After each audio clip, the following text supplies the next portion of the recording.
Good morning, everyone. So sorry for the late startup. I've been having some technical issue, as I always do. Always have technical issue. I'm trying to fix everything and trying to make everything go smoothly, but it's really difficult. Um, yeah, shit, man. Well, I don't know if you guys were here the last time I complained about this, but basically I'm having like um issue where the avatar is eating up a lot of my CPU, and it's pretty painful. It's pretty bad, to be honest. Just basically killing my CPU, to be honest. So I have to try to find some way to I don't know, fix it somehow. I don't know. So we'll see how it goes. How's everyone's morning today? How's everyone doing? Talk to me, talk to me. Face review? What face review? What do you mean face review? Hmm? It's very concerning the way you say it. What do you mean face review, huh?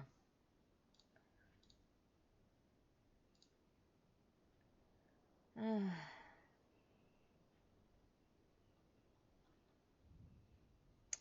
don't know. I'm trying to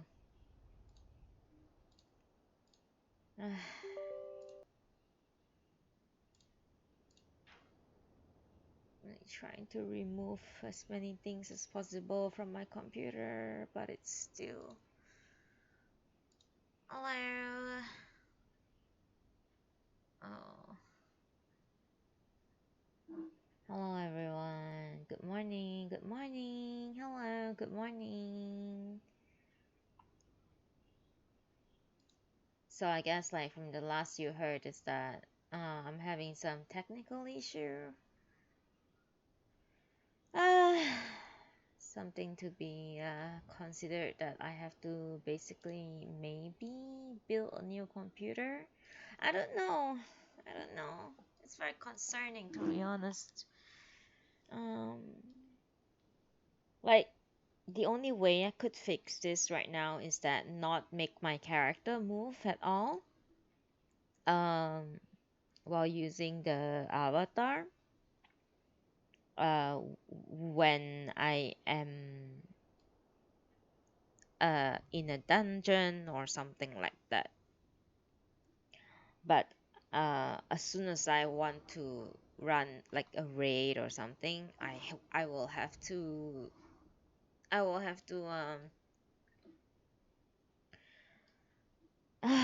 don't know. Yeah, shit's terrible right now. It's... Good morning, Ixia. Everything is fine, really. I just don't understand why it eats up so much of my. Like, I could totally just make it not move, right? Like, you know.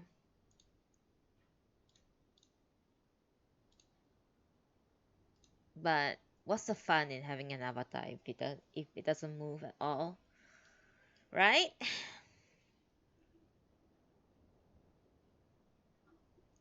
Anyway, it's 10 past 11. Even though there's very little listeners here today, because I expected it due to the release of 6.1. Most people will be playing the game and not be out. Sorry, I just hit the. Uh, Most people would rather play the game than actually listen to some event story reading, I guess. But Let's do it, guys. Okay.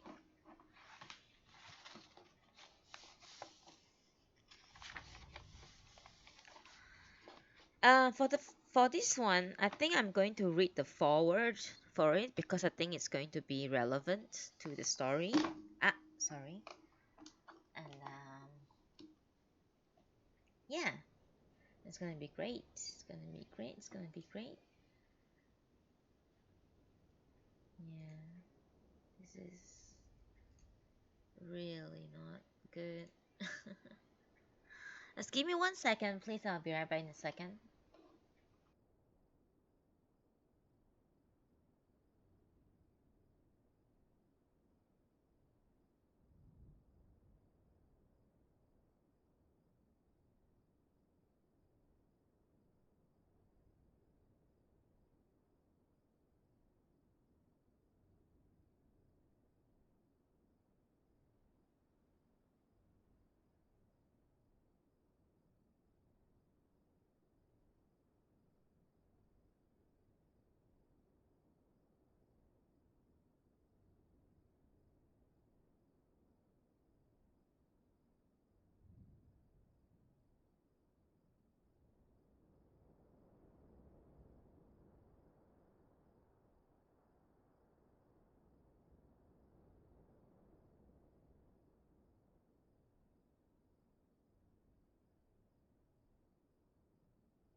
Thank you to Exia and Wine for being so supportive as always, even though 6.1 is out and most people would rather play the main story, but here you two are, and I'm very surprised, and I don't know why, but I really appreciate it.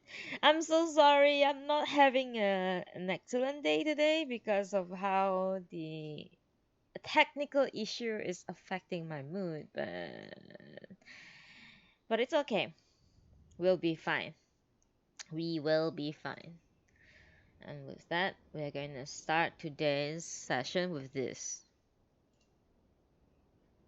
Have you ever had a dreams that you could don't do skid you don't do skid you want don't do skid. Hell yeah. And that's how we are going to start every single session from now on. Oh my god. Good morning. Good morning to the sudden 8 viewers in my stream. Thank you so much for being here with me. We are now going to start reading Natsume Sōseki's Kokoro, which means heart. Well, you know what, Tasty? It doesn't matter because I'm the boss of the stream and I can play it whenever I fucking want, bro. So so aggressive for no reason.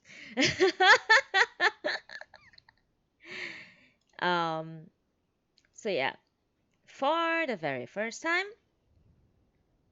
yeah, exactly. Who needs MSQ when you oh yeah, I'm gonna hydrate before we start. And hydration comes with lip balm.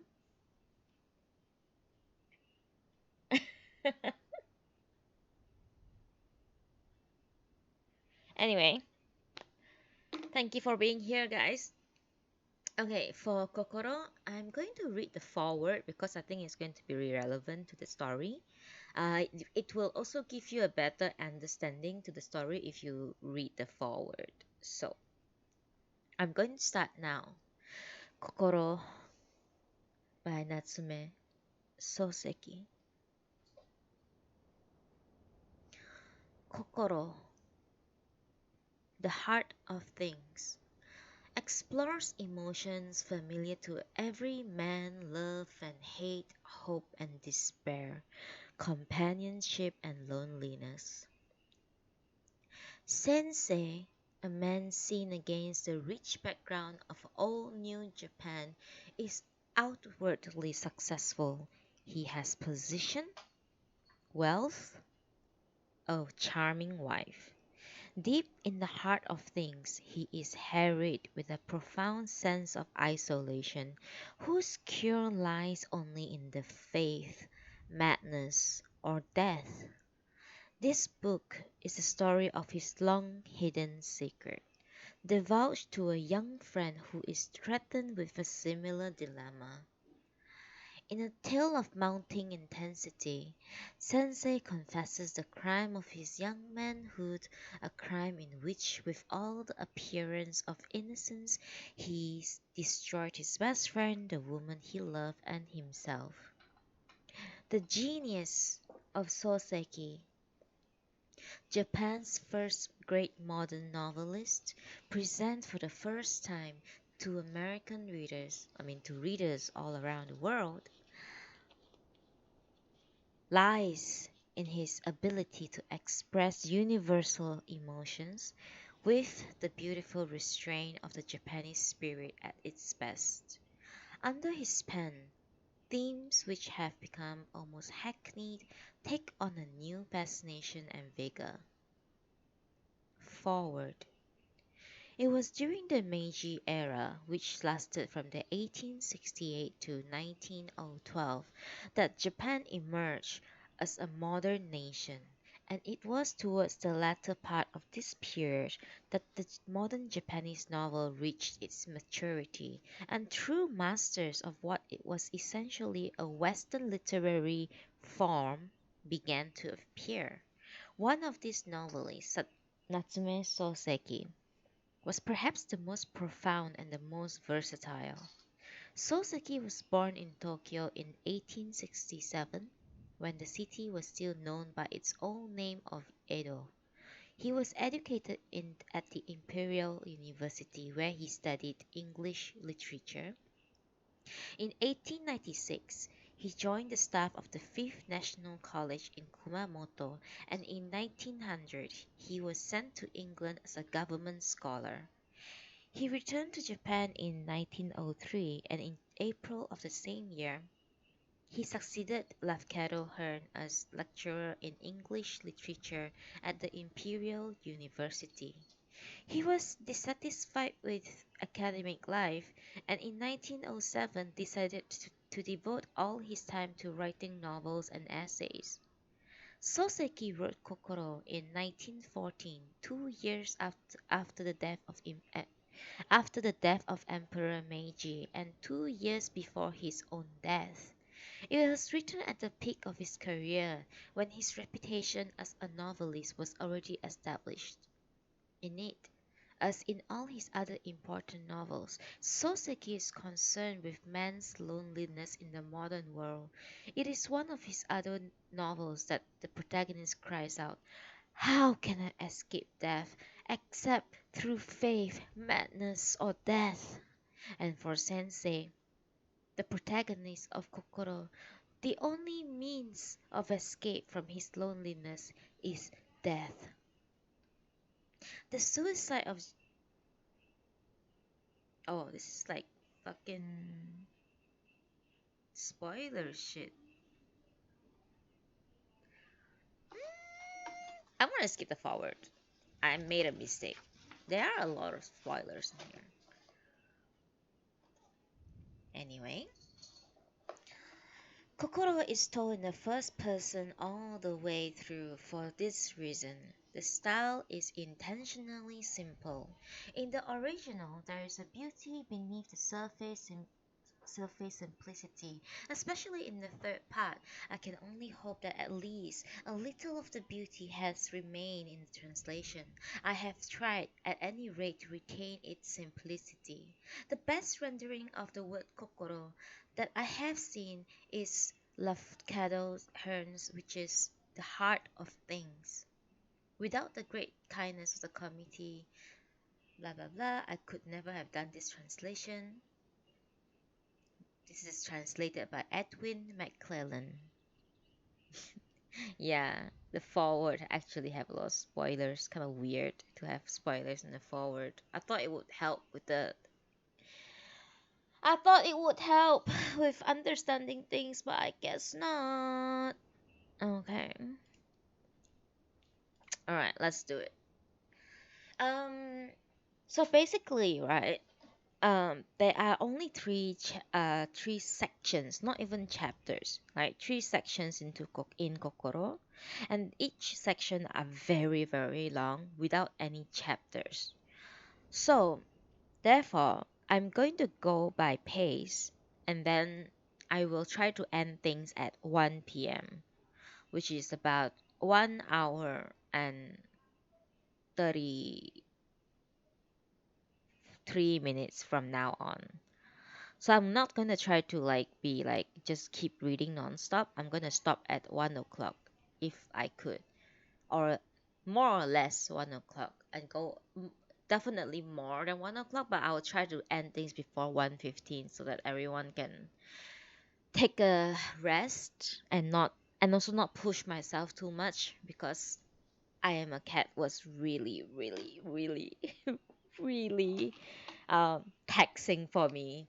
So I'm gonna try my best. Okay. The first section of the book is called Sensei and I. I've always called him Sensei.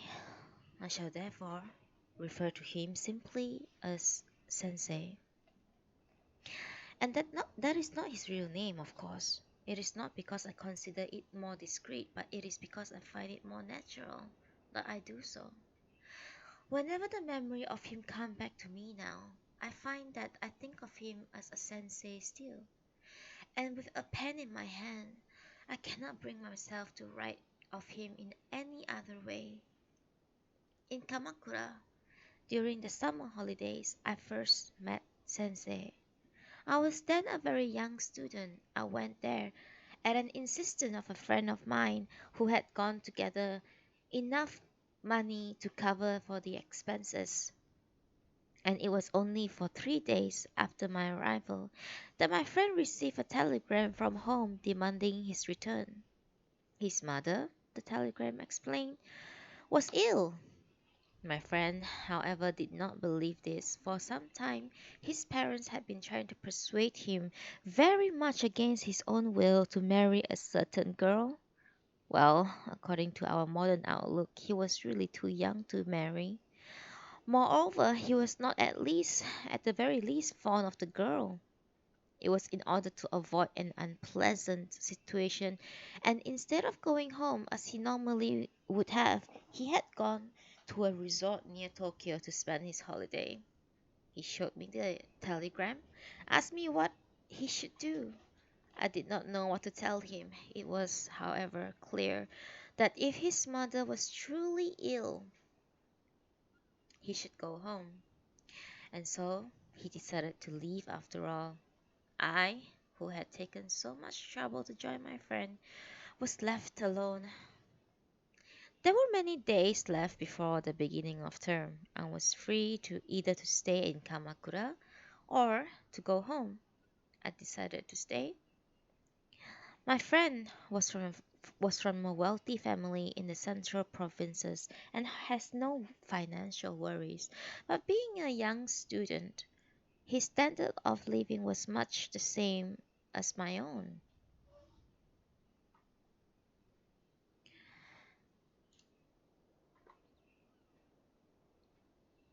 I was therefore not obliged, when I found myself alone, to change my lodgings. My inn was in a rather out of the way district of Kamakura, and if one wished to indulge in such fashionable pastime as playing billiards or eating ice cream, one has to walk a long way across the rice fields. If one went by rickshaw, it cost 20 cents. Remote as the district was, however many rich families had built their villas there, it was quite near the sea also, which was quite convenient for swimmers such as myself. I walked to the sea every day, between thatched cottages that and were all between thatched cottages that were old and smoke blackened. The beach was always crowded with men and women, and at times the sea, like a public bath, would be covered with a mass of black heads. I never ceased to wonder how so many city holiday makers could squeeze themselves into such a small town. Alone in this noisy and happy crowd, I managed to enjoy myself, dozing in the beach or splashing about in the water. It was in the midst of this confusion that I found Sensei. In those days, there were two tea houses on the beach. For no particular reason, I had come to patronize one of them. Unlike those people with their great villas in the Hase area who had their own bathing huts, we are in our part of beach where we were obliged to make use of these tea houses, which also serve as a communal changing rooms. In them, the bathers would drink tea, rest, have their bathing suit rinsed, wash the salt from their bodies, and leave their hats and sunshades for safekeeping. I owned no bathing suit to change into, but I was afraid of being robbed, so I regularly left my things in the tea house before going into the water. Sensei had just taken his clothes off and was about to go into a swim when I first laid my eyes on him in the tea house. I had already had my swim and was letting the wind blow gently on my wet body. Between us there were numerous black heads moving about. I was in a relaxed frame of mind, and there was such a crowd on the beach that I should never have noticed him had he not been accompanied by a Westerner. The Westerner, with his extremely pale skin, had already attracted my attention when I approached the tea house. He was standing with folded arms facing the sea, carelessly thrown down the stool by his side was a Japanese summer dress which he had been wearing. The Japanese summer dress, which I assume is a yukata, is what they call. He had on him only a pair of drawers, such as we were accustomed to wear. I found this particularly strange. 2 days previously, I had gone to Yuigahama and sitting on top of a small dune close to the rear entrance of a Western style hotel, I had whiled away the time watching the Westerners bathe. All of them had their torsos, arms, and thighs well covered. The women especially seemed overly modest. Most of them were wearing brightly colored rubber caps, which would be seen bobbing conspicuously amongst the waves. After having observed such scene, it was natural that I should think this Westerner, who stood so lightly clad in our midst, quite extraordinary. As I watched, he turned his head to the side and spoke a few words to a Japanese, who happened to be bending down to pick up a small towel which he had dropped on the sand. The Japanese then tied the towel around his head, began to walk towards the sea. This man was Sensei. From sheer curiosity, I stood and watched the two men walk side by side towards the sea. They strode determinedly into the water, and making their way through the noisy crowd, they finally reached a quieter and deeper part of the sea. They then began to swim out and did not stop until their head had almost disappeared from my sight. They turned around, swam straight back to the beach. At the tea house, they dried themselves without washing the salt off with fresh water from the well, and quickly donned their clothes. They walked away. After their departure, I sat down, lighting a cigarette. I began idly to wonder about Sensei. I could not help that I have seen him before somewhere before, but failed to recollect where or when I had met him. I was a bored young man then, and for the lack of anything better to do, I went to the tea house the following day at exactly the same hour, hoping to see Sensei again. This time he arrived without the Westerner, wearing a straw hat. After carefully placing his spectacles on a nearby table and then tying his hand towel around his head, he once more walked quickly down the beach. And when I saw him wading through the same noisy crowd and then swam out all alone, I was suddenly overcome with the desire to follow him. I splashed through the shallow water until I was far enough out and then began to swim towards Sensei. Contrary to my expectations, however, he made his way back to the beach in some sort of an arc rather than a straight line. I was further disappointed when I returned dripping wet to the tea house. He had already dressed and was on his way out. I saw Sensei again the next day when I went to the beach at the same hour, and again on the following day, but no opportunity arose for a conversation or even a casual greeting between us. His attitude, besides, seemed somewhat unsociable. He would arrive punctually at the usual hour and depart as punctually after his swim, was always aloof, and no matter how gay the crowd around him might be, he seemed totally indifferent to his surroundings. The Westerner with whom he had first come never showed himself again. Sensei was always alone. One day, however, after his usual swim, Sensei was about to put on his summer dress which he had left on the bench, when he noticed that the dress for some reason was covered with sand.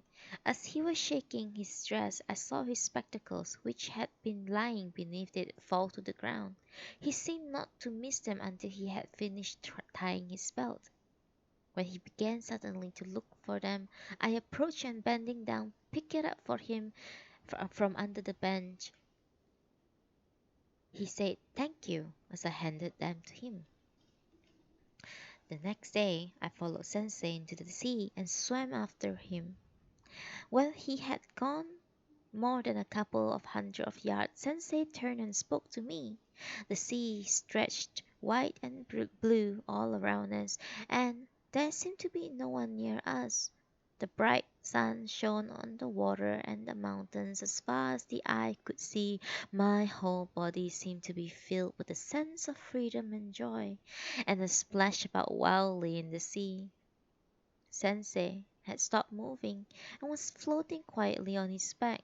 I then imitated him. The dazzling blue sky beat against my face as though a little bright darts were being thrown into my eyes, and I cried out, "What fun this is!"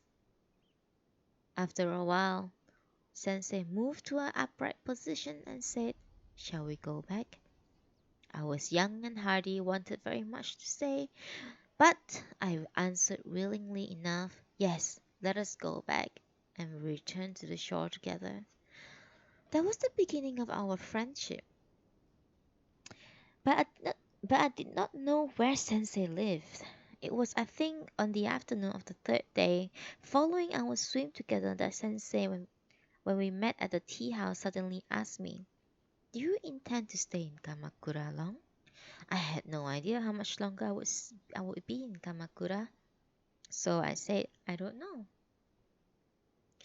I then saw Sensei was grinning, and I suddenly became embarrassed. I could not help blurting out, "And you, Sensei?" It was then I began to call him Sensei. That evening I visited Sensei at his lodgings. He was not staying at an ordinary inn, but had his room in a mansion-like building within the grounds of a large temple. I saw that he had no ties of any kind of with other people staying there. He smiled wryly at the way I persisted in addressing him as Sensei. I found myself explaining that it was my habit to address my elders. I asked him about his foreigner friend, and he told me that his friend was no longer in Kamakura. His friend, I was told, was somewhat eccentric.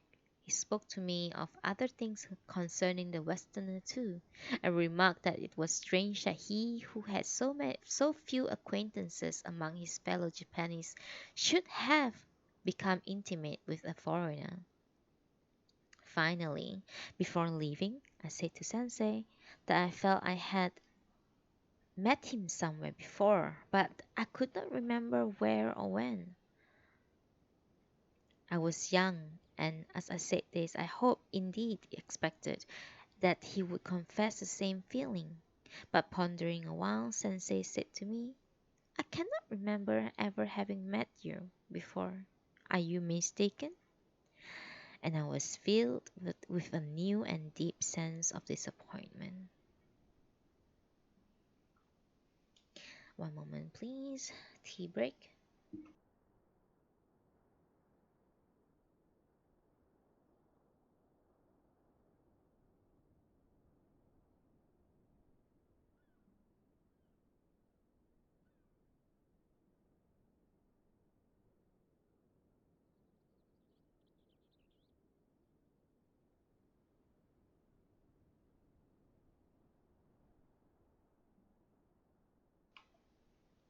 I returned to Tokyo at the end of the month. Sensei had left the resort long before me. As we were taking leave of each other, I had asked him, would it be alright if I visited you at your home now and then? And he answered quite simply, yes, of course. I had been under the impression that we were intimate friends, and somehow expected a warmer reply. My self-confidence, I remember, was rather shaken then. Often, during my association with Sensei, I was disappointed in this way. Sometimes Sensei doesn't. Sometimes Sensei seemed to know that I had been hurt, and sometimes he seemed not to know. But no matter how often I experienced his trifling disappointments, I never felt any desire to part with Sensei. Indeed, each I suffered a rebuff. I wished more than ever to push our friendship further. I thought that with greater intimacy I would perhaps find in him those things that I looked for. I was very young, it is true, but I think that I would not have behaved quite simply towards others. I did not understand why it was that I should behave thus towards Sensei only. But now, when Sensei is dead, I am beginning to understand. It was not that Sensei disliked me at first. His curt and cold ways were not designed to express his dislike of me, but they were meant rather as a warning to me that I would not want him as a friend.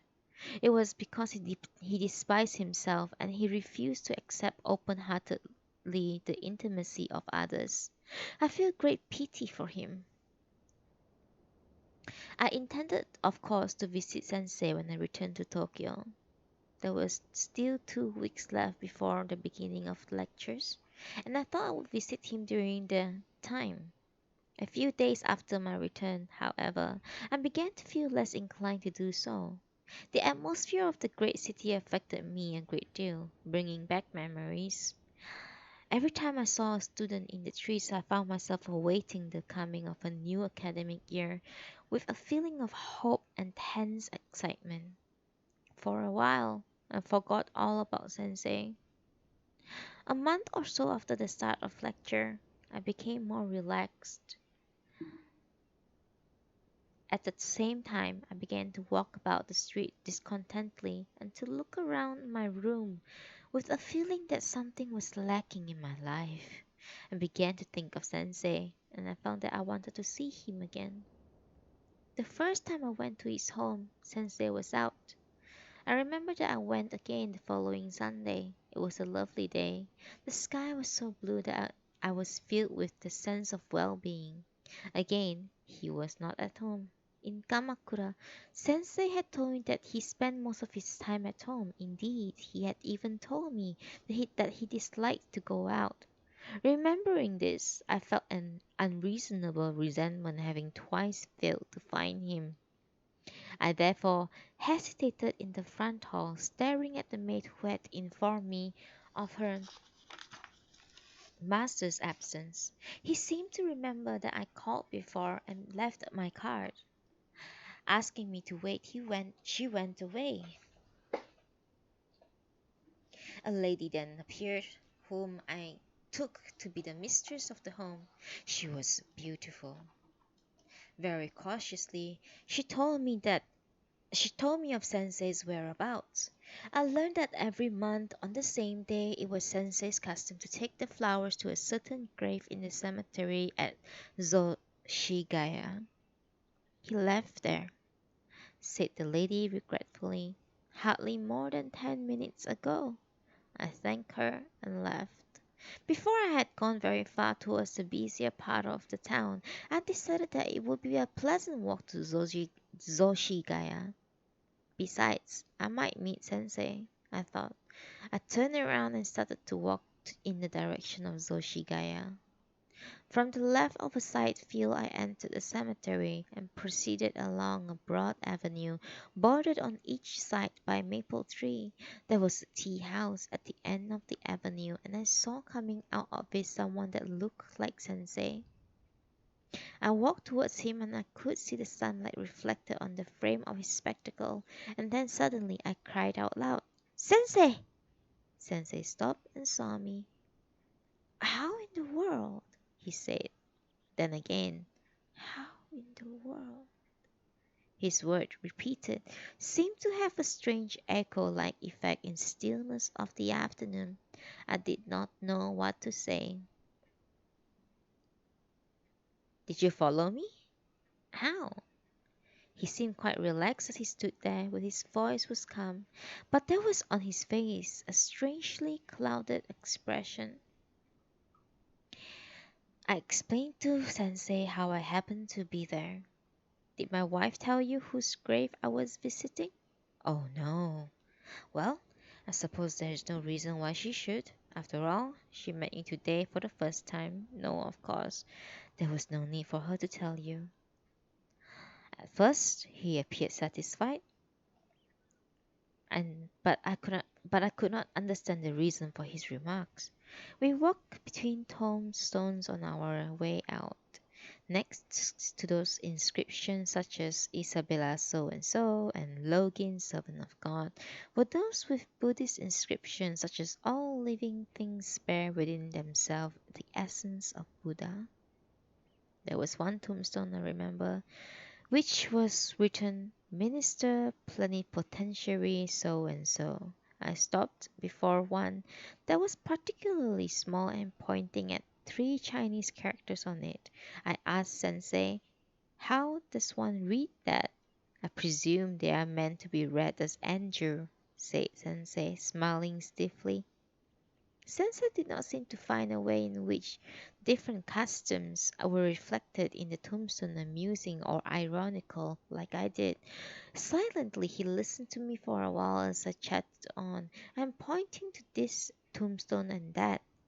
Finally he turned to me and said, "You have never thought seriously of the reality of death, have you?"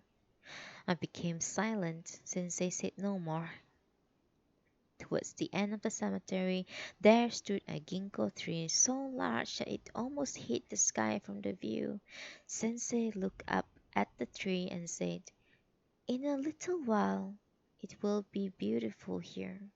The tree will be a mass of yellow, and the ground will be buried beneath a golden carpet of fallen leaves." Every month, I learned, Sensei made a point of walking by the tree at least once. Not far from us in the cemetery a man was leveling off a piece of rough ground. He stopped, and resting on his hoe he watched us. Turning to our left, we soon reached the main road. Having no particular destination in mind, I continued to walk along with Sensei. Sensei was less talkative than usual. I felt no acute embarrassment, however, and I strode unconcernedly by his side. "Are you going straight home?" "Yes. There's nothing else I would particularly want to do now." Silently we walked downhill towards south. Again I broke silence. "Is your family burial ground down there?" I asked. "No." "Whose grave is it then? Some relation of yours, perhaps?" "No." Sensei would say no more about it. I decided to mention the matter no further. But after he had walked 100 yards or so, Sensei suddenly reopened the conversation. "A friend of mine happens to be buried there." "And you visit his grave every month?" "Yes." Sensei told me no more that day. After that day, I began to visit Sensei at the regular intervals. I found him always at his home, and the more I visited Sensei, the more eager I became to see him again. Despite this, however, there was no great change in Sensei's manner towards me. He was always quiet. At times, he seemed so quiet I thought him rather lonely. I felt from the start his strangely unapproachable quality, yet at the same time there was within me an irresistible desire to become close to Sensei. Perhaps I was the only one who felt thus towards him. Some might say I was being foolish and naive, but even now I feel a certain pride and happiness in the fact that my intuitive fondness for Sensei was later shown to have not been in vain. A man capable of love, or I should say rather a man who was by nature incapable of not loving, but a man who could not wholeheartedly accept the love of another. Such a none was Sensei.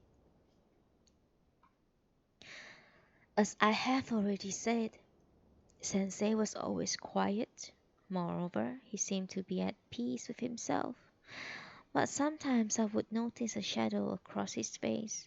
True, like the shadow of a bird outside the window, it would quickly disappear. The first time I noticed it was at the cemetery at Zoshigaya, when I suddenly spoke to him. I remember that I felt that then, though for a passing moment, a strange weight on my heart. Soon after, the memory of that moment faded away. One evening, however, toward the end of the Indian summer, it was unexpectedly brought back to my mind. As I was talking to Sensei, I happened for some reason to think of the great ginkgo tree that he had pointed out to me, and I remember that his monthly visit to the grave was only 3 days away. Thinking that it would fall on the same day when my lectures ended at noon, and that I should be relatively free, I turned to Sensei and said, Sensei, I wonder if the ginkgo tree at Zoshigaya has lost all its leaves by now. I doubt it will be quite bare yet. Sensei was watching me carefully. I said quickly, may I accompany you when you next visit the grave? I should like to take a walk around there with you. I do visit a grave, not for a walk, you know. But surely we can go for a walk at the same time?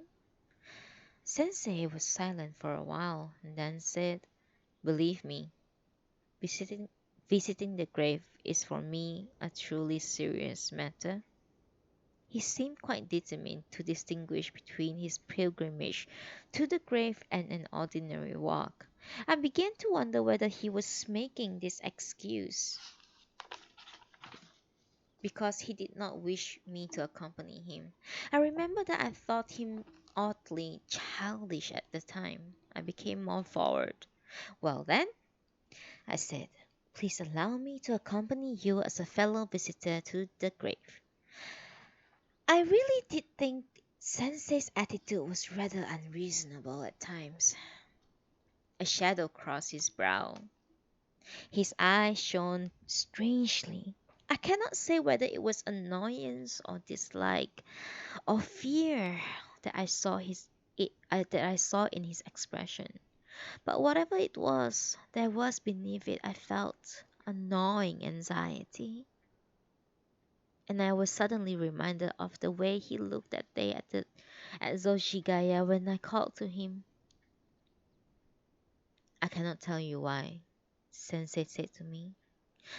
But for a very good reason, I wish to go to the grave alone. Even my wife, you see, has never come with me.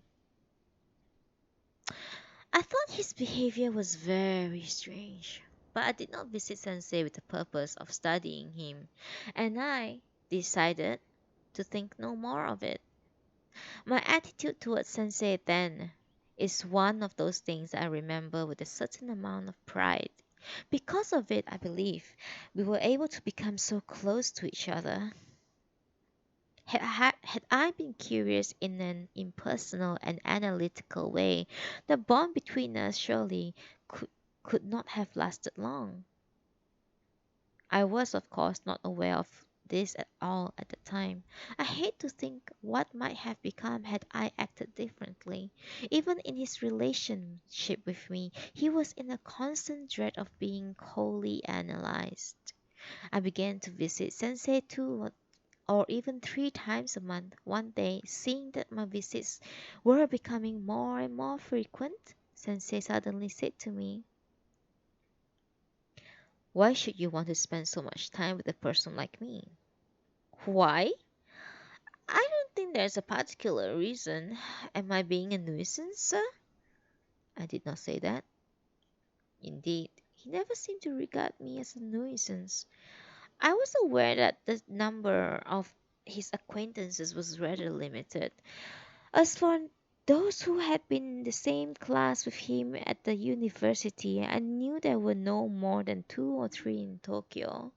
Sometimes I would find him at his house, students who were from the same part of the country as Sensei, but seemed to me that none of them were as close to him as I was. "I am a lonely man," Sensei said, "and so I'm glad that you come to visit me, but I am also a melancholy man, so I ask you why you should visit me so very often." "But why should you want to ask?" Sensei did not answer me. Instead, he looked at me and said, "How old are you?" The conversation seemed to me to be rather purposeless. Without pursuing it any further, I left. 4 days later, I was back again at his house, and soon, as Sensei appeared, he began to laugh. "You're back again," he said. "Yes, I'm back again," I said, and I laughed with him. Had anyone else spoken in such a way to me, I think I would have been very annoyed. With Sensei, it was somehow different.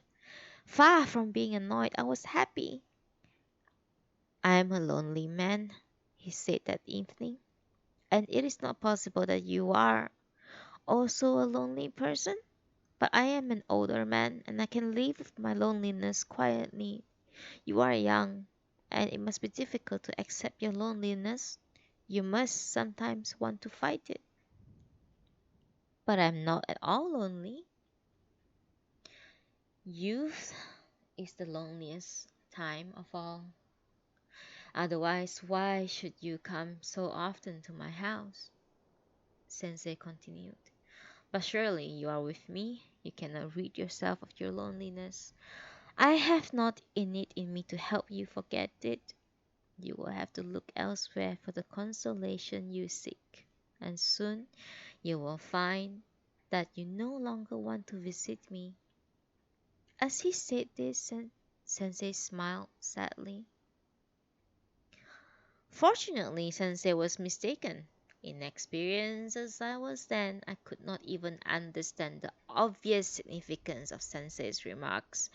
I continued to see Sensei as before, and before long I found the significance of sense and before long I found myself dining at his house occasionally. As a result, I was obliged to speak to Sensei's wife also. Like any other young man, I was not indifferent to women, but being young and my experience of the world being what it was, I had so far not had the opportunity to form any friendship with a woman. My interest in women had been limited to glances thrown at those who were completely unknown to me. The first time I met Sensei's wife in the front hall, I thought her beautiful. And each time I saw her after that, I was similarly impressed by her beauty. But I felt at first there was nothing of any interest that I could speak to her about. Rather than say that she possessed no special qualities worthy of note, it would perhaps be more direct to say that she had never been given an opportunity to show them. My feeling was always that she was little more than necessary part of Sensei's household, and it would seem she regarded me, albeit with goodwill, simply as a student who came to talk with her husband. Apart from Sensei, there was no bond of sympathy between us. My memory of the early part of our acquaintance then consists of nothing more than the impression of her beauty. One evening I was invited by Sensei to join him in a cup of sake. Sensei's wife came to serve us. Sensei seemed more cheerful than usual, offering his empty cup, said to his wife, "You have some too." "No, I don't really," she began to say, then accepted the cup somewhat unwillingly. Frowning slightly, she raised to her lips the cup that I had half filled for her. A conversation then followed between her and Sensei. "This is so unusual," she said. "You hardly ever ask me to drink sake." "That's because you don't like sake, but it does do you good to drink occasionally. This will cheer you up." "It will certainly not. It makes me feel uncomfortable." "You, however, seems to become quite cheerful, and you haven't had much." "Yes, sometimes." Thank you, Deanne.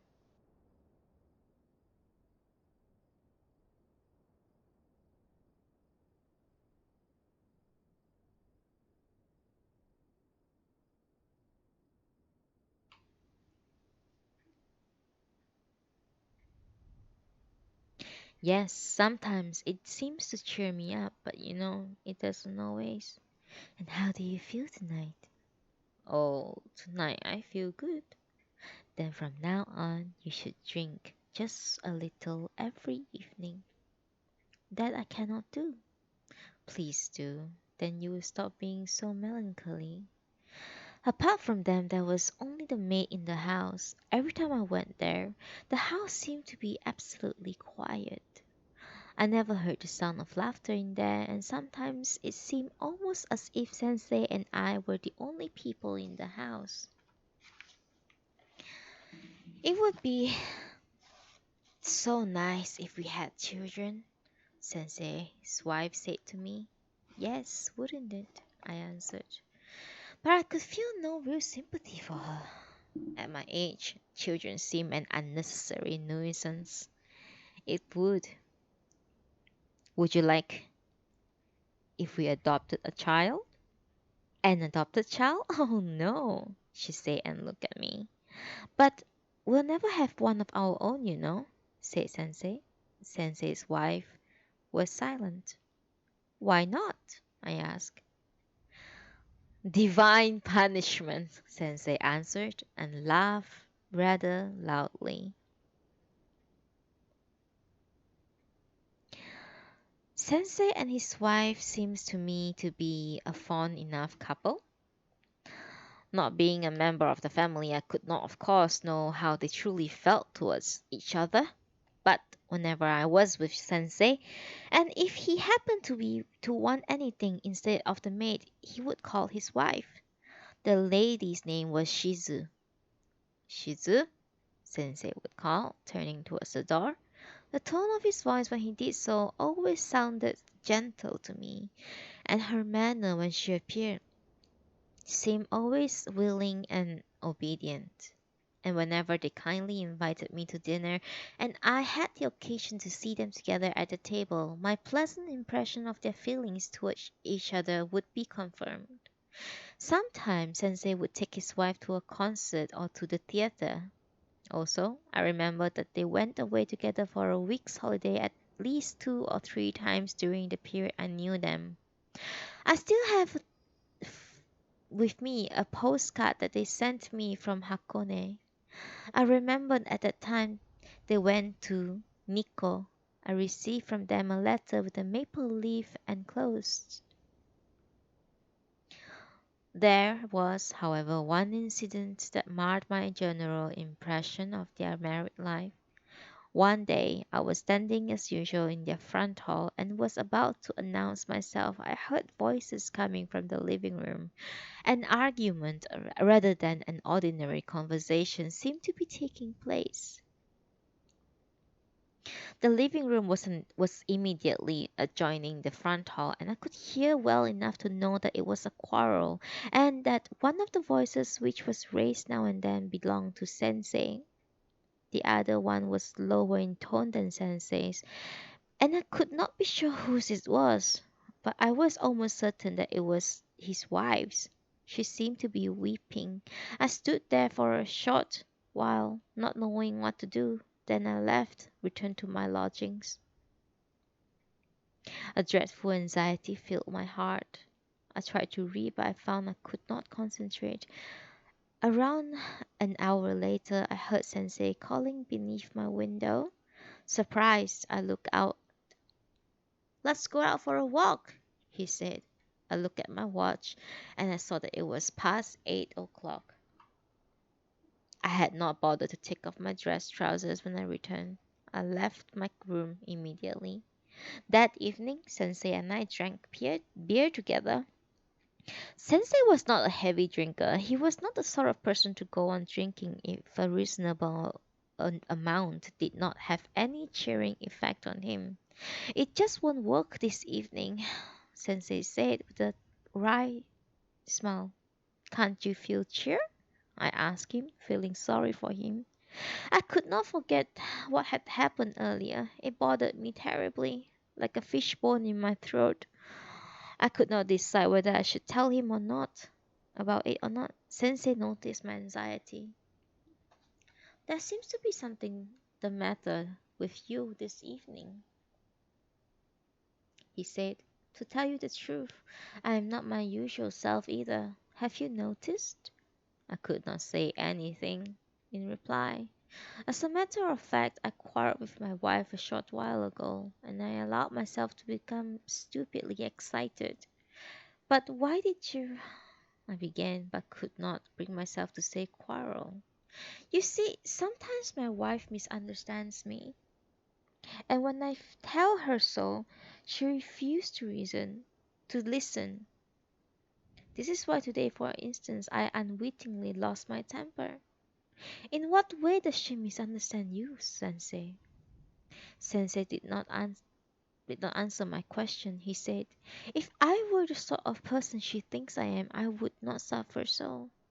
How suffered? My imagination then I could not conceive. On our way back we walked for a while in silence. Then he began to speak again. "I did a terrible thing. I should not have left home in such a fit of temper. My wife must be worried about me. When we think about it, women are unfortunate creatures. My wife, for instance, has no one in this world but me to depend upon." He was silent for a while. He seemed not to expect a reply from me. He then continued, "Of course, my last remark would lead one to suppose that the husband is self-reliant, which is laughable. Tell me, how do I appear to you? Do you think of me as strong or a weak person?" "Somewhere in between," I answered. My reply would seem was a little unexpected. He became silent again. We continued our walk. The road leading to Sensei's house passed very near my very own lodgings. When we reached the corner of my street, I was about to bid him good night. I began to feel that it would somehow be heartless to leave him then and there. "Shall I walk you home?" I said. He made a quick negative gesture with his hand. "You better go home. It's late. I must go home too, for my wife's sake." For my wife's sake. These last words of Sensei's strangely warmed my heart. Because of them, I was able to enjoy an untroubled sleep that night. For a long time after those words stayed with me. For my wife's sake. I knew then The disagreement which occurred between them was not very serious. I continued to visit them regularly, and I could see that it had been an exceptional occurrence. Moreover, he took me into his confidence one day and said, "In all the world I know only one woman. No woman but my wife moves me as a woman. My wife regards me as the only man for her. From this point of view, we should be the happiest of couples." I cannot remember clearly why it was that he took the trouble of telling me this, but I do remember that his manner at the time was serious and that he was calm. What struck me then as being odd was his last remark: "We should be the happiest of couples." Why should be? Why did he not say we are the happiest of couples? Was Sensei indeed happy? I could not but wonder. But very soon I brushed aside my doubts concerning Sensei's happiness. One day, for the first time since I met her, I had a good talk with Sensei's wife. I had previously asked Sensei to discuss a book with me, and he had kindly invited me to visit him that day for that purpose. I arrived at 9 o'clock in the morning and arranged as arranged. I found Sensei out. A friend of his, I learned, was sailing from Yokohama, and Sensei had gone to see him off at Shimbashi. In those days, the boat train to Yokohama customarily left Shimbashi at 8:30 in the morning. Sensei left a message for me, however, saying that he would be back soon, that I should wait. While waiting for Sensei, therefore, I talked to his wife. By then, I was already a university student. I felt that I had become more mature since my first visit to Sensei's house. I had also become quite familiar with Sensei's wife. Therefore, when I found myself alone with her, I did not feel at ease. We talked about this and that. I should not have remembered the conversations at all had it not been the fact that in the course of it we talked of one matter which was of particular interest to me. Before I go on to say what it was, I should explain a few things about Sensei. Sensei was a graduate of the university. I knew this from the first. It was only after my return to Tokyo from Kamakura that I discovered that he had no particular employment. I wondered at the time how he managed to support himself. Sensei lived in a complete obscurity. Apart from myself, there was no one who knew of Sensei's scholarship or his ideas. I often remarked to him that this was a great pity, but he would pay no attention to me. "There is no sense," he once said to me, "in such a person as myself expressing his thoughts in public." This remark struck me as being too modest. I wonder whether it did not spring from a contempt of the outside world. Indeed, he was sometimes not above saying rather unkind things about those of his classmates who had since their graduation made names for themselves. This apparent inconsistency in his attitudes was which was at once modest and contemptuous. I was quite frank I quite frankly pointed out to him once. I did not do this in a rebellious spirit. I simply regretted the fact that the world was indifferent to Sensei, whom I admired so much. In a very quiet voice, Sensei answered me, "You see, there's nothing we can do about it. I do not have the right to expect anything from the world." There was, as he said this, an expression on his face which affected me profoundly. I did not know whether what I saw was despair, regret, or grief. I had not the courage to say any more. As Sensei's wife and I sat and talked, our conversation drifted naturally to the subject of Sensei. Why does Sensei, I asked, not go out into the world and find himself some position that is worthy of his talents?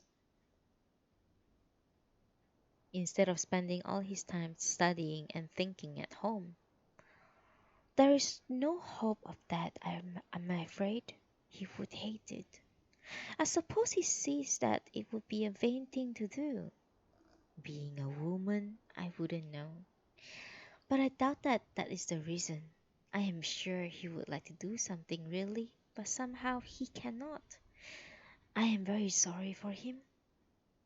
But he is in good health, is he not? Certainly, he is perfectly well. Well then, why doesn't he do something? I wish I knew. Do you think I would be worrying so much if I did? I feel so sorry for him. Her tone of voice held a great deal of sympathy. Her lips, however, were smiling slightly. As far as our outward manner was concerned, I must have seemed the more anxious of the two. I sat there, silent and serious. She looked up as though she suddenly remembered something. You know, when he was young, he wasn't at all the sort of person as he is now. He was quite different. He changed so much. When was he different? I asked. Oh, in his student days. Then you knew him when he was a student? Sensei's wife blushed a little. She was a Tokyo woman. Both Sensei and herself had told me this before. Her father had actually come from some place as Totori, while her mother had been born in Ichigaya when Tokyo was still known as Edo. For this reason, she once said half jokingly, I am, as a matter of fact, a mix of mixed blood. Sensei, on the other hand, was from the province Niigata. It was clear to me, therefore, that her place of origin could not explain how she had come to know Sensei when he was a student. But seeing the blush on her face when I touched on the subject of their youthful acquaintance, I asked no more about it. In the years between my first meeting with Sensei and his death, I came to know much about what he thought and felt, but concerning the circumstances of his marriage, he told me almost nothing. I was inclined sometimes to regard this reserve on Sensei's part in a favorable light. After all, I would tell myself he, quite naturally, would consider it indiscreet and in bad taste to speak of his early courtship to a youth such as myself. But sometimes I was inclined to regard his reserve unfavorably. I think then to I like to think that his reluctance to discuss such matter was due to timidity born of the conventions of a generations ago. I thought to myself more free in this respect and more open-minded than either Sensei or his wife. Whatever my thoughts regarding Sensei's reserve might have been, they were of course only speculations, and there was, at the back of my speculation, the assumption that their marriage had been the flowering of a beautiful romance. My assumption was not proved entirely wrong, but I was imagining only a small part of the truth that lay behind their love story. I could not know that there had been in Sensei's life a frightening tragedy inseparable from his love for his wife, nor did his own wife know how wretched this tragedy had made him. To this day, she does not know. Sensei died keeping the secret from her. Before he could destroy his wife's happiness, he destroyed himself. I shall not speak here of the tragedy in Sensei's life. As I have said before, Sensei and his wife told me almost nothing of their courtship, which had come into being as though for the sake of the tragedy. Sensei's wife said little about it for modesty's sake, but there was far more profounder reason for Sensei's silence. One day, during the flower viewing season, Sensei and I went to Ueno. I remember that day well. While we were strolling there, we happened to see good-looking couples walking closely together beneath the flowering trees.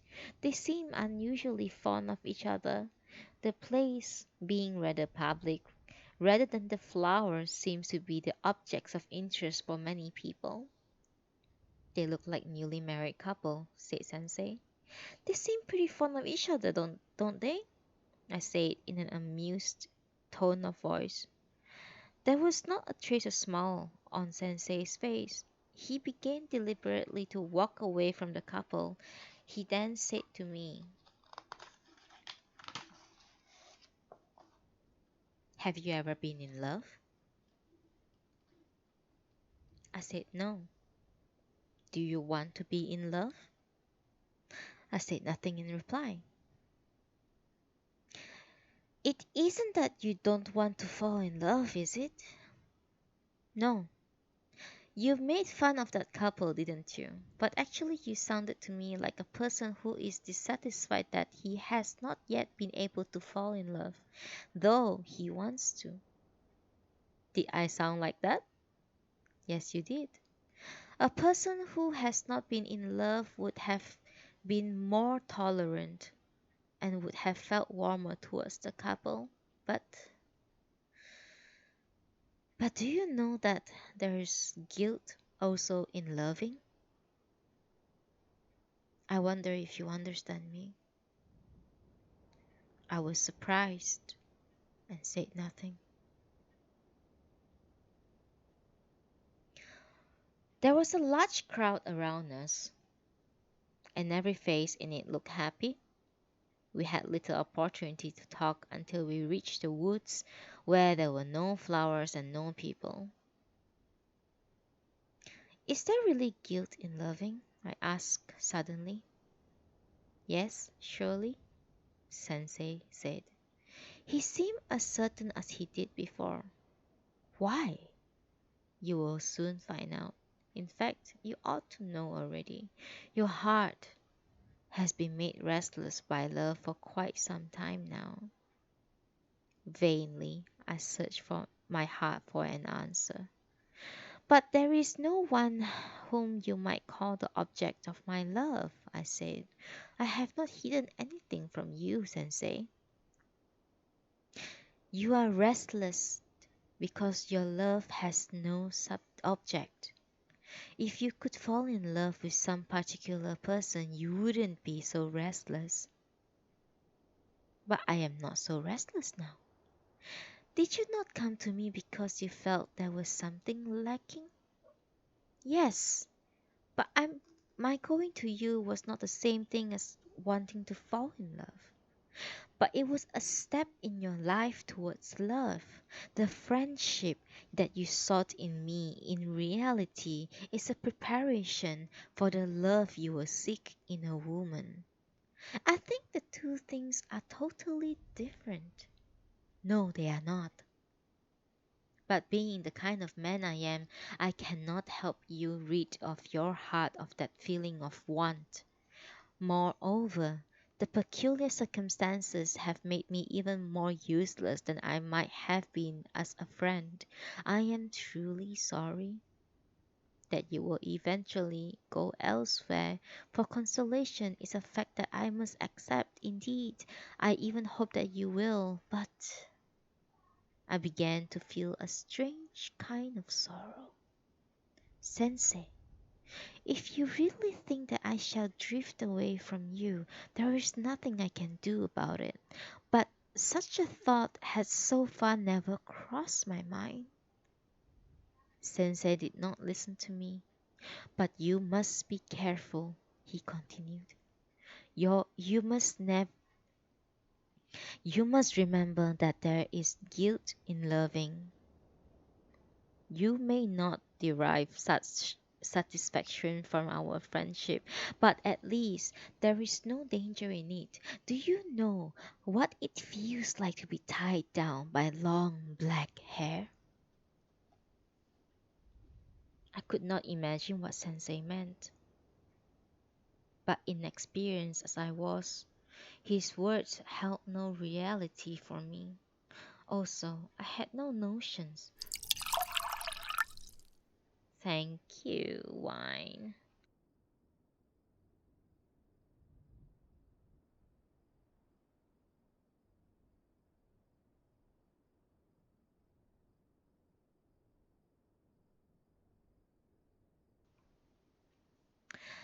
Also, I had no notion of what sensei meant by guilt. I felt a little discontented. Sensei, please explain more clearly what you meant by guilt. Otherwise, please let us not discuss this matter any further again until I have myself found out what this guilt is. It was not wrong of me. I had intended to make you aware of certain truth. Instead, I have only succeeded in irritating you. It was wrong of me. Sensei and I walked in the direction of Ugui Sudani, past the back of the museum. Through the gaps in fencing, I could see the dwarf bamboos growing thickly in one part of the garden. There was about the scene in an air of deep secluded peace. Do you know why I go every month to see my friend's grave in Zoshigaya? Sensei's question was totally unexpected. He should, of course, have known that I did not know. I remained silent. Then, as though realizing what he had just said, Sensei went on. I have said the wrong thing again. I was trying to explain my earlier remarks because I thought they had irritated you, but in trying to explain, I have found myself to have upset you once more. Let us forget the whole matter, but remember, there is guilt in loving, and remember too that in loving there is something sacred. I was more mystified than ever by Sensei's talk, but I never heard him mention the word love again. Being young, I was rather inclined to become blindly devoted to a single cause.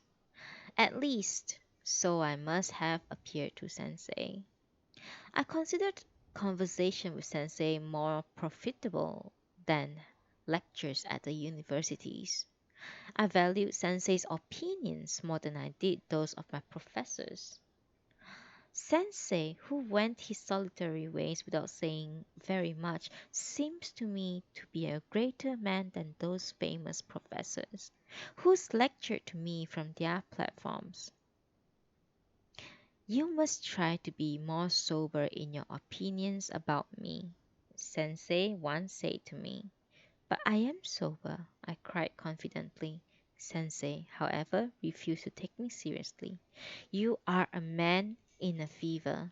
When that fever passes, your enthusiasm will turn to disgust. Your present opinion of me makes me unhappy enough, but when I think of the disillusionment that is to come, I feel even greater sorrow. Do you think of me so fickle? Do you find me so untrustworthy?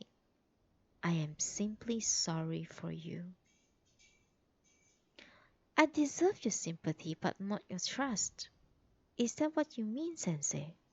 He seemed vexed as he turned his face towards the garden. Not long before the garden had been full of camellias. Now the flowers which had brightened the scenery with their rich red color were all gone. It had been Sensei's custom to look out from his room to gaze at them. It is not you in particular that I distrust, but the whole of humanity. I could hear the cry of goldfish vendor from the lane on the other side of the hedge. There was no other sound.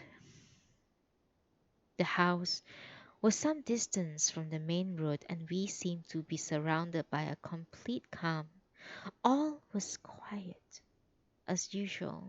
Inside the house itself, I knew that Sensei's wife was in the next room, busy at her sewing or some such work. And I knew that she could also hear what we were saying. But momentarily, I forgot this and said, "Then you have no trust in your wife either?" Sensei looked a little uneasy. He avoided giving a direct answer to my question.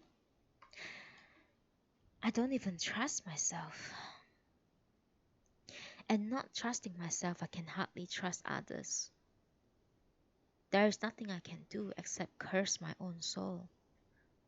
Surely, Sensei, you think too seriously about these things. It is not the matter of what I think. It is what I have done that has led me to feel the way I do. At first, my own act shocked me. Then I was terribly afraid. I wanted to pursue the conversation, but we were interrupted by the voice of the sensei's wife calling him from behind the door. "What is it?" Sensei said. "Can you come in here for a minute?" His wife said. I had hardly begun to wonder why Sensei had been called to the next room when he returned. "At any rate," he continued, "do not put too much trust in me. You will learn to regret it if you do.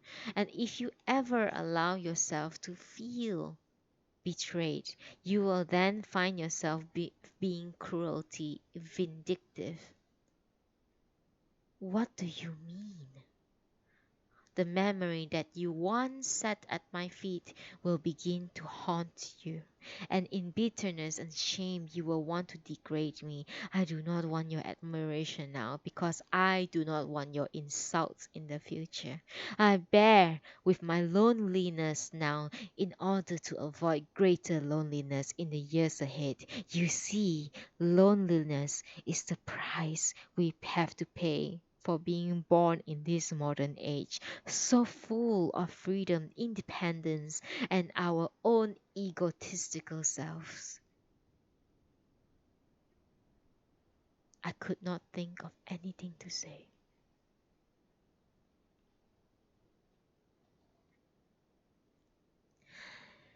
After that, I used to wonder each time I saw Sensei's wife whether Sensei's attitude towards her reflected in his inner thought, and if so, whether she could be satisfied with her condition.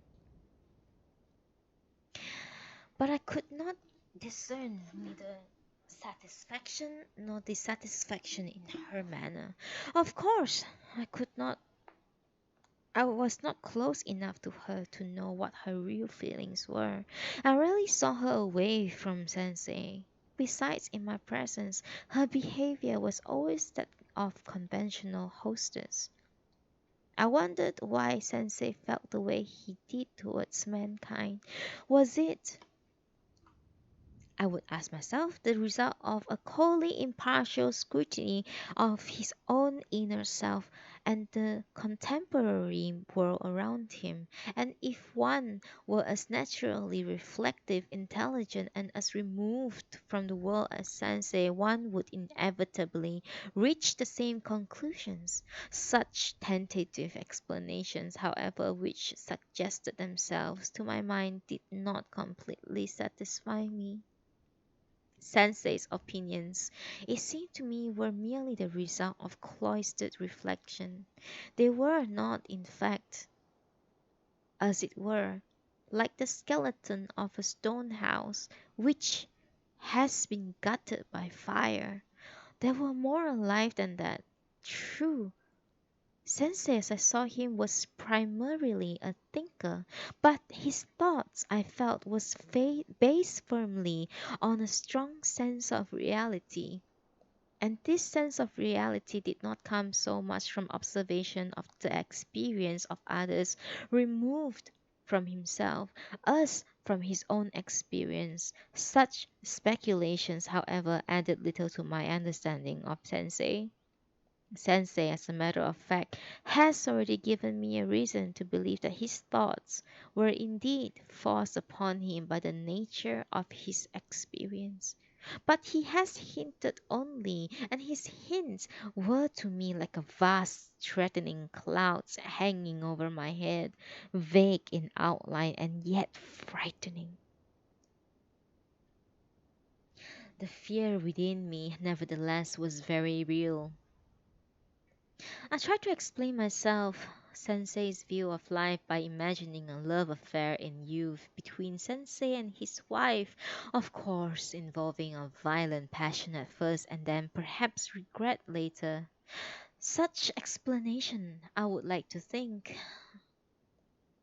would more or less take into account the association in Sensei's mind of guilt with love. Sensei, however, had admitted to me that he was still in love with his wife. The cause of Sensei's pessimism then could not reasonably be traced to their relationship with each other. It seems to me that Sensei's misanthropic views, which he had expressed to me, applied to the modern world in general, but not to his wife. The memory of the grave in the cemetery at Zoshigaya would come back to me from time to time. That grave was of some profound significance to Sensei. I knew well, I who had come close, so close to Sensei and yet understood him so little, regarded the grave as something that held in a sense a fragment of his life, but whatever was buried in it was dead for me, and I knew I would not find it in the key. I find the key. I would not find it in the key to Sensei's heart. Indeed, the grave stood like some monstrous thing forever separating us.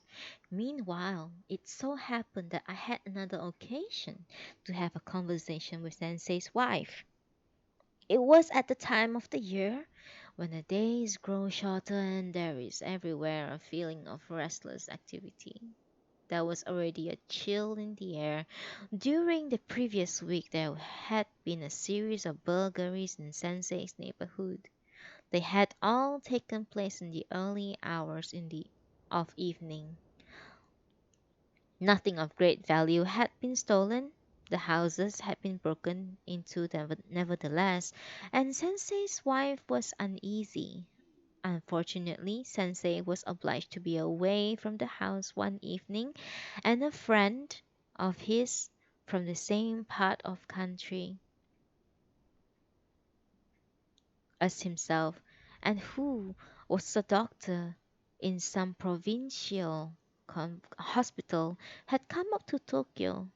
Sensei and two or three others were taking him out to dinner that evening. Explaining the situation, Sensei asked me to stay with his wife until he returned. I agreed to do so willingly. It was dusk when I reached the house. Sensei, who was a punctilious man, had already left. My husband did not want to be late. He left only a minute ago, said Sensei's wife, as she led me to her husband's study. The study was furnished partly in Western style, with desks and some chairs. A great number of books, bound beautifully in leather, gleamed through the glass panes of the bookcases. Sensei's wife bade me to sit down on a cushion by the brazier. There are plenty of books here for you to read, if you so wish, she said, and left the room. I could not help feeling ill at ease, rather like a chance visitor waiting for the master of the house to return. Sitting stiffly, I began to smoke. I could hear Sensei's wife talking to the maid in the morning room, which was along the same corridor as the study. The study, however, was at the end, and was therefore in a very quiet part of the house. When Sensei's wife stopped talking, I was surrounded by complete silence. Expecting the burglar to appear at any minute, I sat very still and listened for any suspicious sound that might break the silence. About half an hour later, Sensei's wife appeared at the door. Well, she said. She seemed both surprised and amused when she saw me sitting there stiff and serious like a strange guest. You seem very uncomfortable, she said. Oh no, I'm not at all uncomfortable. Then you must be very bored. Oh no, I'm all tense, waiting for the burglar. So I'm not at all bored. She remained standing, with a European teacup in her hand, laughed. This room, being in a rather remote corner of the house, is not an ideal place for a watchman, I said. Well then, come along to the morning room if you wish. I brought you some tea, thinking you must be bored. You can have it in there. I followed Sensei's wife out of the study. An iron kettle was singing on a handsome long brazier in the morning room. There I was given black tea and cakes. Sensei's wife refused to drink the tea herself, saying that she would not be able to go to sleep if she did. Does Sensei often go out to dinner parties? I asked. No, hardly ever. It seems that of late he has become less inclined than ever to see people. Sensei's wife seemed to betray no anxiety as she said this, so I became more bold. You must then be the only person Sensei likes to be with, I said. Certainly not. I am like all the rest of his eyes. That is not true, I said. And you know very well that is not true. What do you mean? Well, I think that he has tired of the company of others because of his fondness for you. I see that higher education has made you adept in empty rationalization. You might as well have reasoned that he cannot be fond of me, since I am part of the world that he dislikes. True, but in this case, I am right. Let us not argue. You men certainly will argue about anything, and with such obvious pleasure too. I have often wondered how is it that you men can, without becoming bored, forever exchanging empty sake cups with another. Her words, I thought, were a little harsh, but they did not seem offensive to me. Sensei's wife was not so modern a woman as to take pride and pleasure in being able to display her mental prowess. She valued far more that thing which lies buried in the bottom of her heart.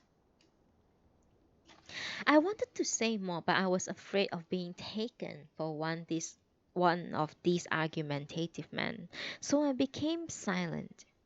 Would you like more tea? Sensei's wife said to me, tactfully.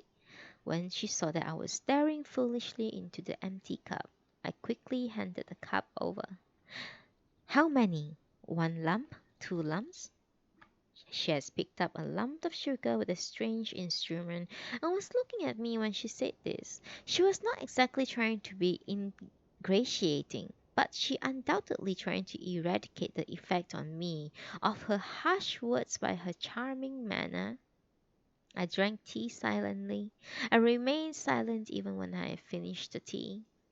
You seem to have become very quiet, she said. Well, I don't want to be scolded for being argumentative, I answered. Come, come, she said. We began to talk again. The conversation naturally wandered back to the subject of sensei. One moment, please.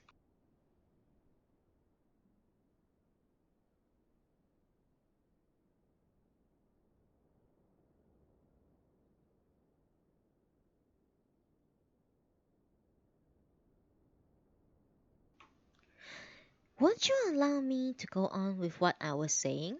I said.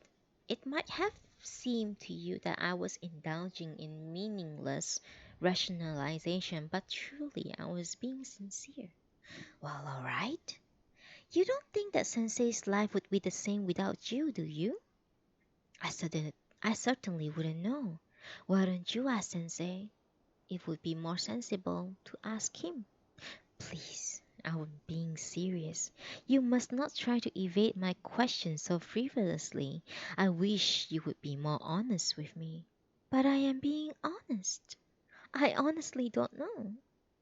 Then let me ask you a question that you, rather Sensei, would be in a position to answer. You are very fond of Sensei, aren't you? Surely there's no need to ask a question like that, and with such a grave face, too. You mean the answer is obvious? That it is a silly question to ask? More or less? Then what will happen to Sensei if such loyal companion of yourself were suddenly to leave him? He seems to take little pleasure in this world as is. What would he do without you? I don't want to know how he would answer this question. I want to know what you honestly think. Would he be happy, do you think, or unhappy? Actually, I know the answer, though Sensei might not think that I do. Sensei would be far more unhappy without me. Why? He might not even want to go on living without me. It may seem very conceited of me, but I really do believe that I am able to make him as happy as humanly possible. I believe that no one would be able to make him as happy as I am.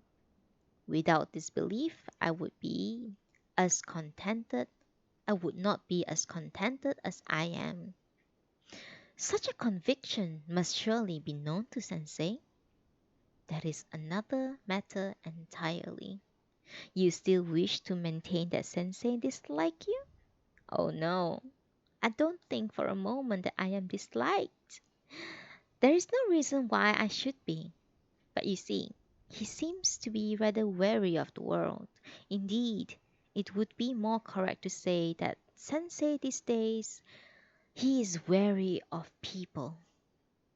And seeing that I am one of those creatures that inhabit this world, I can hardly hope to be regarded as an exception. I began to understand Sensei's wife better. I was deeply impressed by her capacity for sympathy and understanding.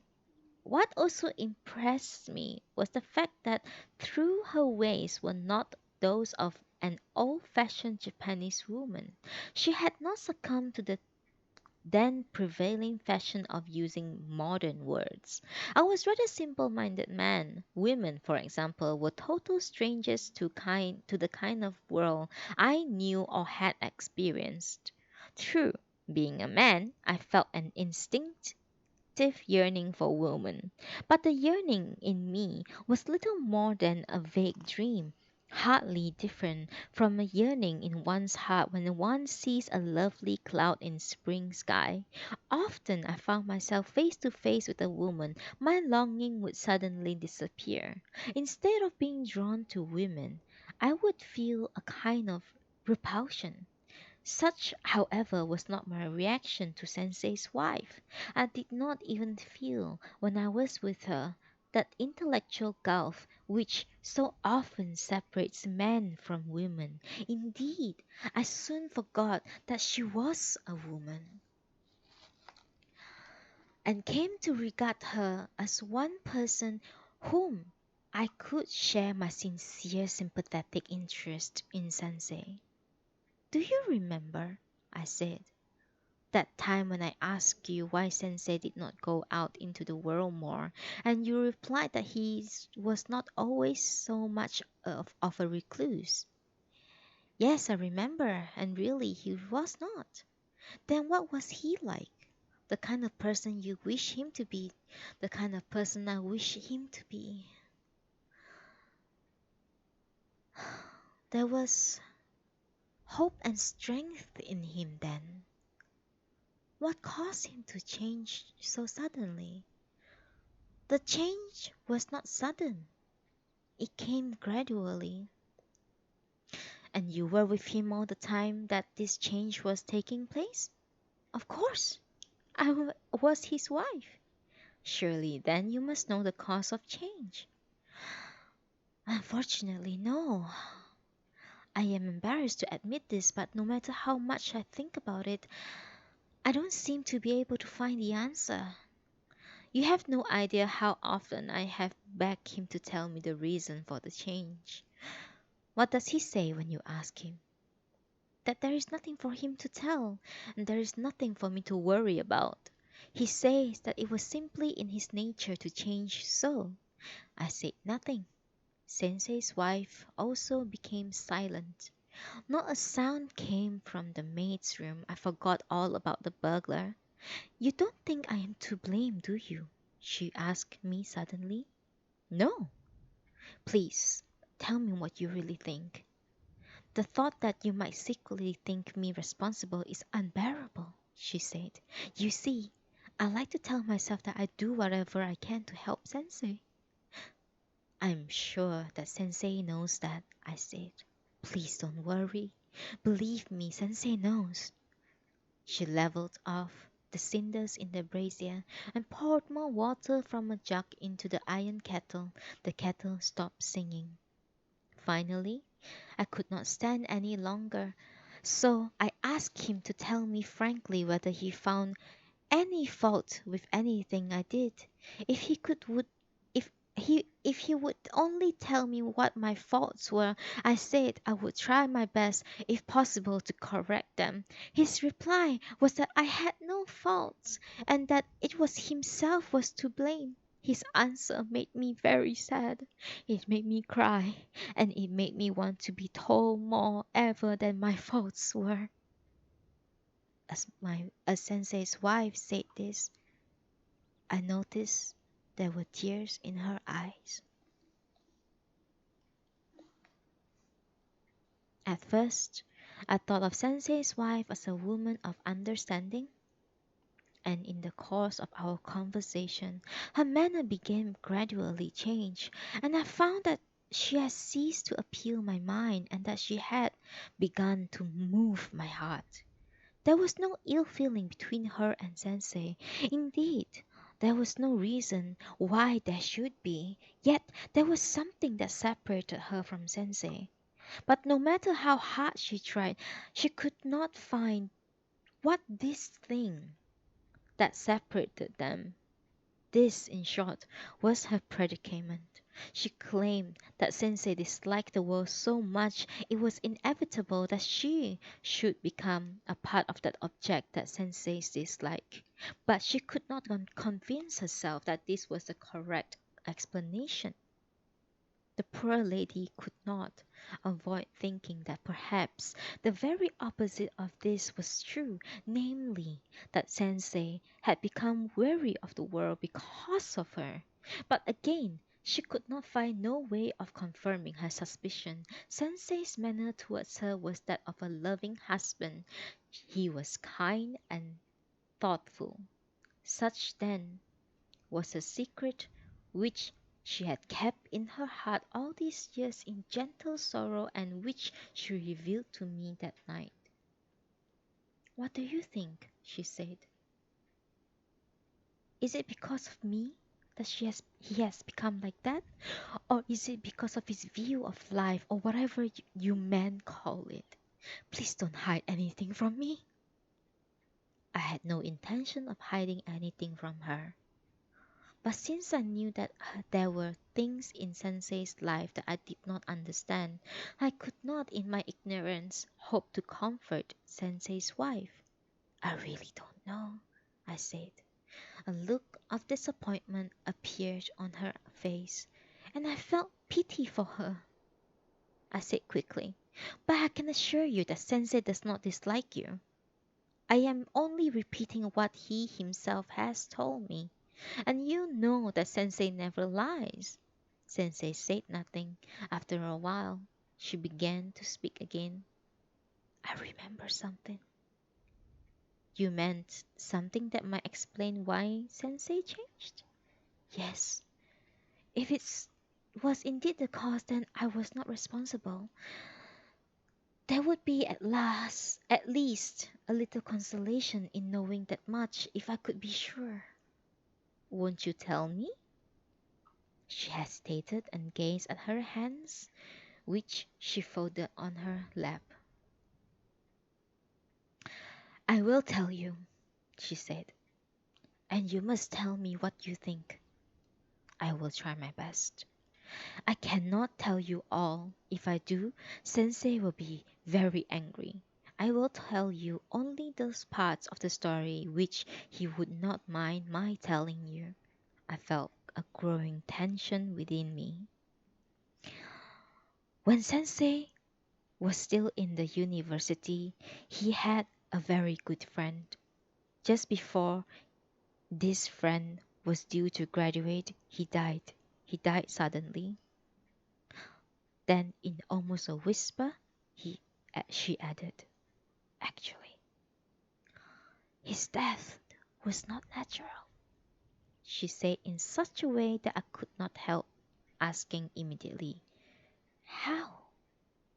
I cannot tell you more than that. At any rate, it was his friend's death that Sensei began to change gradually. I don't know why he died. I doubt that Sensei does either. On the other hand, when one remembers that the change came after the death, one wonders if Sensei really doesn't know. Is this the friend that is buried in Zoshigaya? That again I am not allowed to say. But a man can change so because of the death of one's friend? I would very much like to know. That is what I want you to tell me. I was forced to admit that I did not think so. I tried as far as I was able to comfort Sensei's wife, and it seemed that she was trying to find some comfort in my company. We continued to discuss the matter of death of Sensei's friend and change in Sensei that followed it. However, I knew too little about the matter to be of much help. Sensei did not seem to know very much about it either, and her uneasiness concerning it amounted to little more than a few grave doubts. Moreover,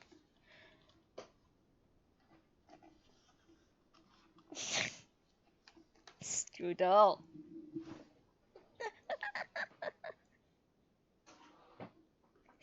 Moreover, she was not free to tell me all that she knew. In a sea of uncertainty, then, the comforter and the comforted floated about helplessly. About 10 o'clock, we heard Sensei's footsteps approaching the front gate, seeming to forget all that we had been talking about. Sensei's wife quickly stood up and rushed out to meet him. I was left behind as though my presence had been completely forgotten. I followed Sensei's wife. The maid, who was probably dozing in her room, failed to appear in front of the hall to greet her master. Sensei to be in rather good mood, but his wife was in an even better spirits. I remembered the tears in her eyes and the anxiety in her face, and I could not but notice the quick change in her mood. I did not really doubt her sincerity, but I had been so inclined, I might, with some justification, have thought that she had been playing on my sympathy during conversation, as if the way with some women. I was not in critical frame of mind, however, and I was, if anything, rather relieved to see her so cheerful. There had been no need, I thought to myself, for such concern on my part. Sensei grinned at me and said, "Thank you for your trouble."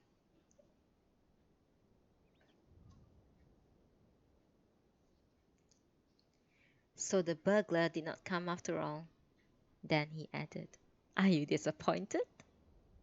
"Sorry to have caused you such inconvenience," said Sensei's wife, as I was about to leave. She seemed not to be apologizing for having taken up so much of a busy student's time, but rather to be apologizing in a joking fashion for the fact that the burglar did not appear. She then gave me the rest of the cakes, wrapped in a piece of paper, to take home. I put them in my pocket and went out into the cold night. I hurried along with the winding and almost deserted alleys towards the busiest streets. I have written in great details of the happenings of the evening because of now I see their significance. But that evening, by the time I had left Sensei's house with the cakes in my pocket, I attached little importance to the conversation I had with Sensei's wife. After the lectures following day, I went back to my lodgings as usual for lunch. On my table was the package that Sensei's wife had given me. I opened it and choosing a cake covered with chocolate, I began to eat it. I thought about I thought of the couple that had given it to me and decided that they must surely be happy with each other. Autumn passed uneventfully. I began to take my clothes to Sensei's wife to be mended, and it was then too that I began to be more careful in my dress. She was even kind enough to say that being childless, she welcomed such work as a means of occupying her time. This is hand woven, she once said, pointing to a kimono of mine. I have never worked on such a beautiful material, but it's awfully difficult to sew. I have already broken 2 needles in it. But even when she complained thus, there seemed to be no real resentment in her voice. That winter, I was obliged to go home. A letter had come from my mother saying that my father's illness had taken a turn for the worse, and that though there was no immediate danger, I should come home if possible. As the letter reminded me, my father was, after all, an old man. My father had been suffering from kidney troubles for some time now. As is often the case with people who are past middle age, my father's disease was chronic, but he and the rest of the family had believed that with good grace and care the disease would be held in check, and my father had often boasted to his visitors that through careful living had he managed to survive so far. His condition, however, was worse than we had imagined. According to my mother's letter, he had fainted while pottering about the garden. At first, it was believed that he had suffered a mild stroke, but the doctor who later examined him decided that the fainting fit had been brought on by his kidney disease. The winter vacation was not far off, and thinking that there was no need for me to return immediately, I decided to stay till the end of term. A day or two after the arrival of my mother's letter, however, I began to worry. I thought of my father lying in bed and of my mother worrying, and I decided that I should return at once. I did not have enough money with me for the train fare, and in order to avoid the inconvenience of having to write home for it and wait for its arrival, I decided to go to Sensei for a loan. I wanted, in any case, to pay him a farewell visit anyway. Sensei was suffering from a cold. As he did not wish to come out into the sitting room, I was asked to see him in his study. Soft sunlight, such as we had rarely seen that winter, filled the study. Into this sunny room, Sensei had brought a large brazier. A metal basin filled with water had been placed in it so that the steam rising from it might ease Sensei's breathing. I would rather be truly ill than suffer from trifling cold like this, Sensei said and smiled unhappily at me. Remembering that Sensei had never in his life been seriously ill, I was amused. I can bear a common cold, I said, but I certainly don't want anything more serious than that. I'm sure you will feel the same way about it as I do, Sensei, when you yourself have been very ill. I suppose so. As a matter of fact, my feeling is that I must be ill than I should like to be mortally ill. I did not pay much attention to Sensei's words. I brought out my mother's letter and I asked him for a loan. Certainly, he said. If that's all you want, I'm sure we can give it to you right away. Sensei called his wife and asked him to bring the money. She returned and politely placing the money on a sheet of white paper and said, "You must be worried. How often, how often has he fainted?" Sensei asked. My mother didn't say, but it is usual in such cases to faint often? Yes. I was told then that Sensei's mother-in-law died from a similar kidney ailment. At any rate, I said, my father cannot be very well. I think not, Sensei said. I would take his place if I could. Does he suffer from nausea? I do not know. Probably not. At least there is no mention in it in the letter. He is all right, said Sensei's wife, so long as there is no nausea. I left Tokyo by train that night. And that is where we are ending the session for today.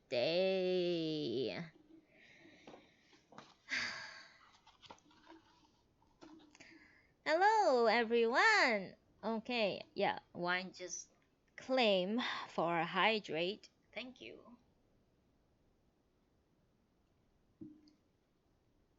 How do you all find the story so far? Is my reading okay? Is the pace of my reading okay? I feel that um for this story I read a bit slower uh because I feel that that is the pace of the storyteller. So I just read it. I try to read it like as like with a good pace, not too slow, right? But I also stutter quite a bit because I'm a bit nervous this morning starting a new book, but I think I'm gonna settle on properly on Friday. So what do you all think? Wine, this is your request. What do you think about it?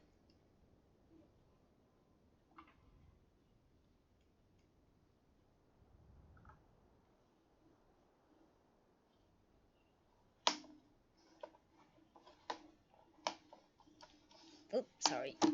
Putting down the book.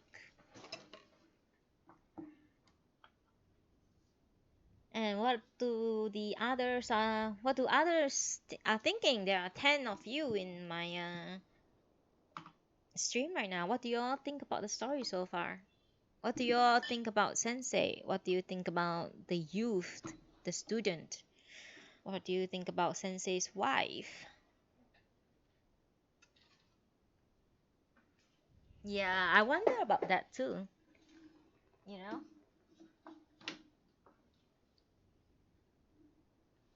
it's interesting.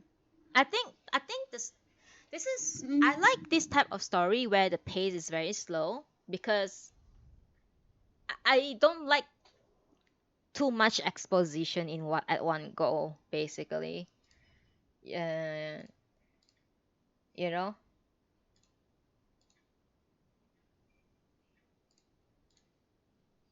Yeah, definitely. I'm definitely curious about the friend. What happened to the friend? Uh, I agree. Very much agree.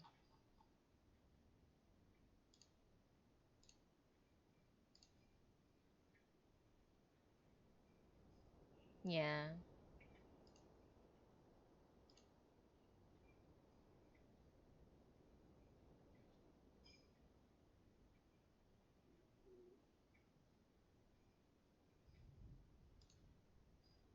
Sorry, I'm gonna fix my avatar for a quick second.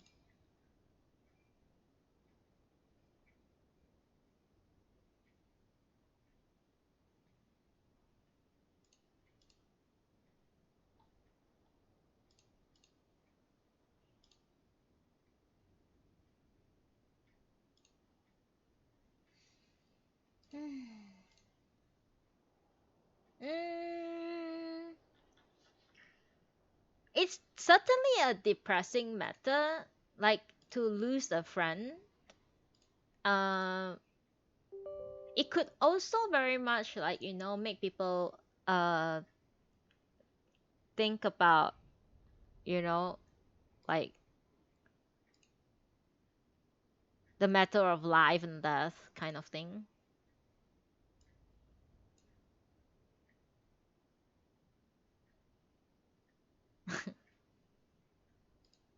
Are you guys so?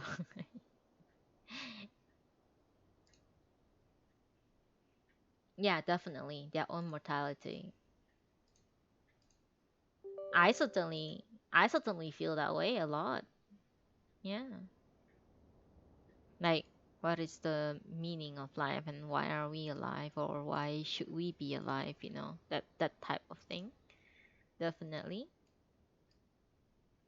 But yeah, thank you so much for today's session. I'm this is definitely going to be the new form for Noodibles from now onwards, just about 2 hours in, so that it wouldn't take up too much time, everyone's time, especially that there are new content out. I'm not saying this because I want to rush into the new content.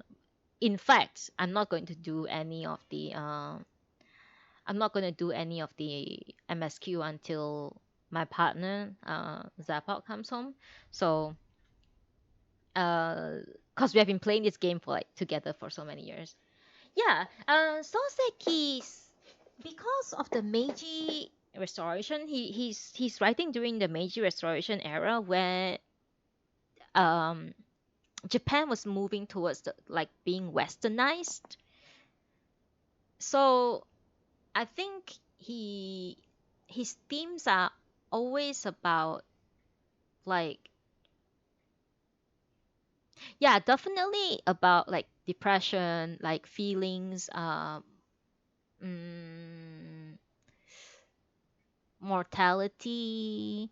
Yeah, I that is basically why I am attracted to his books. He emphasized on individuality a lot. Yeah, like he doesn't like hive minds, and he there was one book that the first thing that I wrote from him. I'm sorry, not wrote. I read of him is this book called let me see. Actually, I can read this to you all one day as well. It's called My Individualism. Uh, it's actually not an essay or anything. It's actually a lecture that he gives out uh, in a school, in a university, I think. Yeah. The first thing I read was that, and it like seriously changed my entire like not changed my mind. Like I got so not dissertation. It's a lecture. He was invited to give a lecture to the school. And then the title of that lecture is My Individualism. And when I read that, I was like, phew, like that this guy can see the future or he's the time traveler basically. Because a lot of things that he says is still very relevant to this day. Like how we tend to compare ourselves to other people and want to be like other people, or like we move in a hive mind. Like if someone thinks that way, we all should think that way as well. Like the lack of individualism, like is like he individuality is very important uh, to him. Yeah. So I would say a lot of his book themes are very depressing. I don't know. How do you describe Natsume Sōseki? Like he is like the father of modern literature in Japan, definitely. His themes are always about, well, let me go through, right? Hmm. Major themes. This is in Wikipedia. I'm reading it to you. Yeah, very melancholy, I would say. Yeah, you're correct. Major themes in Soseki's work include ordinary people fighting against economic hardship, the conflict between duty and desire, loyalty, and group mentality versus freedom and individuality. Yeah, there you go. Personal isolation and estrangement, and the rapid industrialization of Japan and its social consequences, and a very very pessimistic view on human nature. He's a very pessimistic. So his writing is also very pessimistic, I would say. I mean, it's obvious from everything that I've read so far, right? So yeah, I think, I don't know, like, that is why I after Kokoro I'm going to read another author's book. But then I don't have any book that's like happy ending books, like, because I'm like that. I'm I'm I'm also very melancholy. I live in a constant melancholia. I'm very pessimistic. That's why I'm so drawn towards Natsume Sōseki, basically, and his works. I don't have anything lighthearted. I don't think so.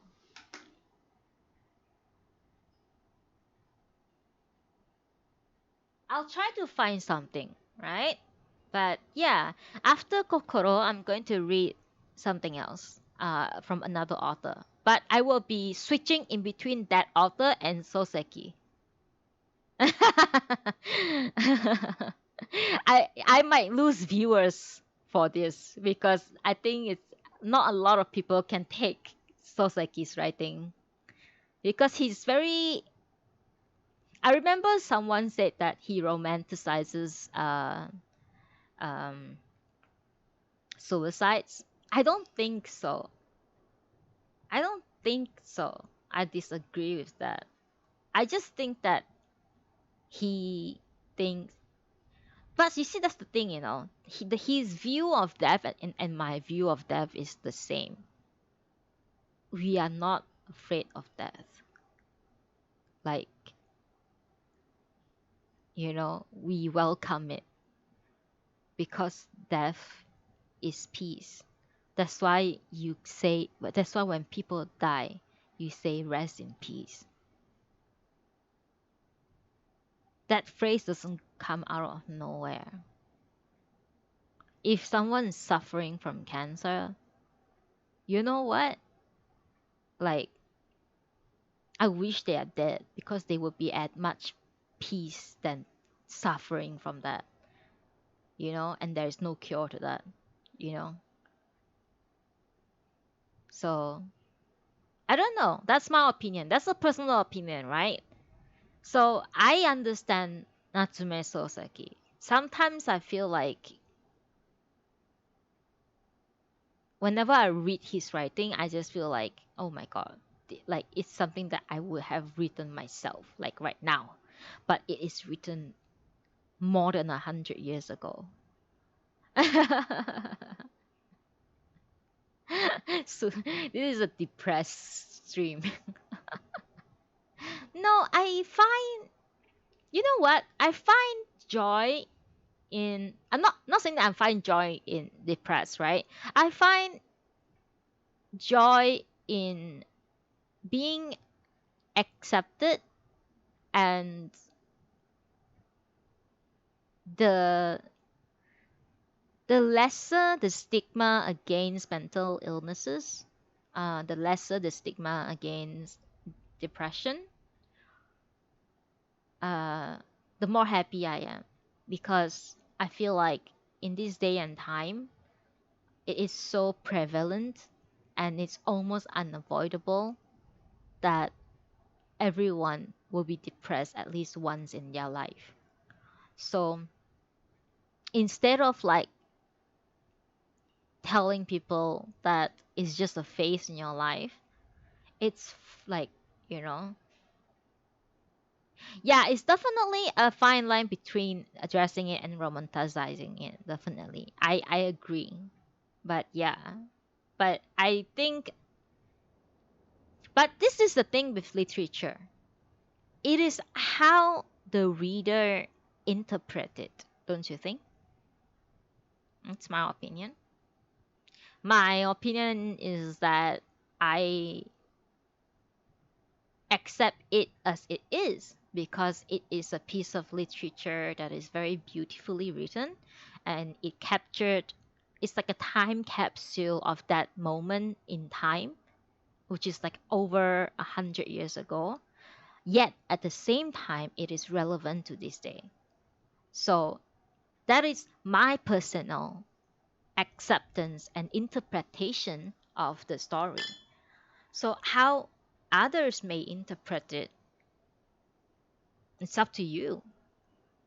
Therefore, you can call me selfish for continuingly read Soseki's books despite its depressing or melancholy nature.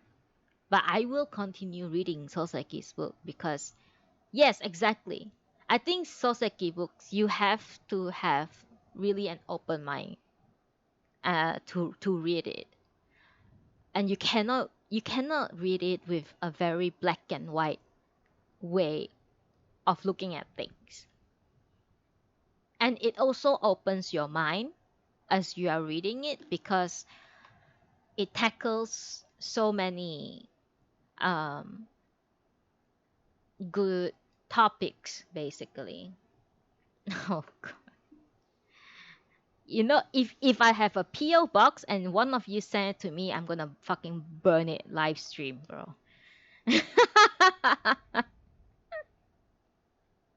But yeah, I don't know. I don't know. I will 100% read another author's book, but that author's book is not that that particular author is he doesn't write particularly happy stories either. So there you go. Well, just a warning first. But I feel like you know you mm, if you come to my stream and you are looking for like some kind of a happiness, you're coming here at a wrong time. If you want to find entertaining content from my stream, you watch me when I raid. That's when it's entertaining. However, looking at my stats, somehow people like to listen to very depressing stories.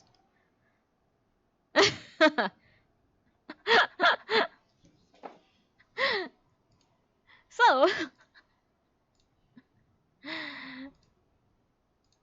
I would like to understand that, basically. Like,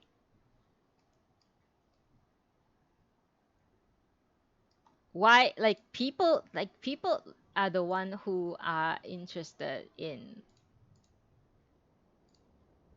list, like, I'm just talking right now and there are 11 people in here, but when I'm raiding, there's like 3 people, and I know who those 3 people are, like people who are my friends.